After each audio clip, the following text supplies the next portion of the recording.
정부가 외국인의 투기성 부동산 거래에 대해 처음으로 조사에 나섭니다. 한 명이 40채 넘게 집을 사거나 미성년자가 집을 사는 등의 투기성 매수가 외국인들 사이에서도 적지 않다고 판단한 건데요. 취재기자 역시 연결해 보겠습니다. 이한나 기자. 네, 이한나입니다. 네, 정부가 외국인들의 부동산 거래를 면밀하게 들여다본다. 이게 처음이죠?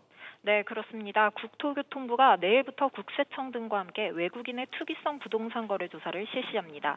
특히 외국인 거래량이 급증한 2020년부터 올해 5월까지 전국 2만여 건 주택 거래 중 투기성 거래가 의심되는 1,100여 건이 1차 조사 대상입니다.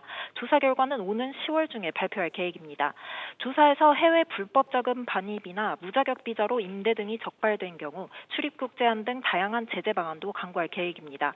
또 투기성 거래 자체를 뿌리 뽑기 위해 외국인 부동산 투기가 우려되는 경우 지자체에서 외국인과 그 토지 등을 대상으로 거래 허가 구역을 지정할 수 있는 법 개정도 추진합니다.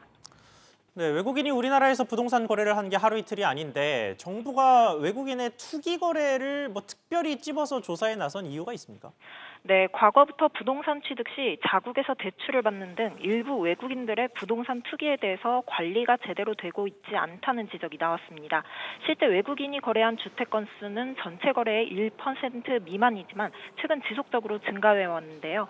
지난 2019년 6천 건대에서 2020년 8천 건대로 2배가 늘었습니다. 그런데 여기서 한 명이 최대 45채를 사거나 8살짜리 등 미성년자가 매수를 하고 또 외국인 간의 전체 거래 중 절반 정도인 47.7%가 직거래로 이뤄지는 등 투기성 거래의 징후가 포착되고 있습니다. SBS 비즈 이한나입니다.